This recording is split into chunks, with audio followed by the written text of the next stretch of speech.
நம்ம போன பாட்டில் வந்து அவங்க காட்டை விட்டு ஓடி வந்துருங்காங்கன்னு பார்த்தோம். இப்போ அதை கண்டினியூ பண்ணலாம்.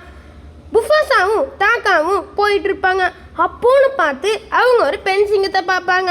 பெண் சிங்கத்துக்கிட்ட தாக்காவும் முஃபாசாவும் கேட்பாங்க, நீ எங்கேருந்து வந்திருக்கேன்னு. அப்போது பெண் சிங்கம் சொல்லுவா, எங்கள் அப்பாவையும் எங்கள் அம்மாவையும் அந்த வெள்ளை சிங்கங்க கொண்டுட்டாங்க. அதான் எங்கள் அம்மா வந்து என்னைய காட்டை விட்டு துரத்தி விட்டாங்கன்னு சொல்லுவாங்க. அப்போ முஃபாசாவும் தாக்காவும், ஆமாம் எங்களுக்கும் அந்த வெள்ளை சிங்கம் தான் வந்து எங்கள் அப்பாவையும் அம்மாவையும் கொண்டுட்டாங்கன்னு சொல்லுவாங்க. அப்புறம் 2 பேரும் நடந்து போயிட்டு இருப்பாங்க.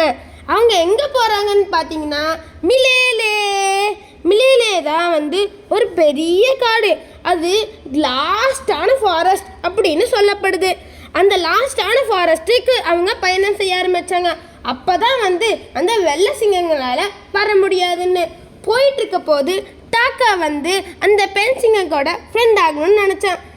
போகிற வழியில் போயிட்டு இருக்க போது அப்போ ஒரு குரங்கை பார்த்தாங்க.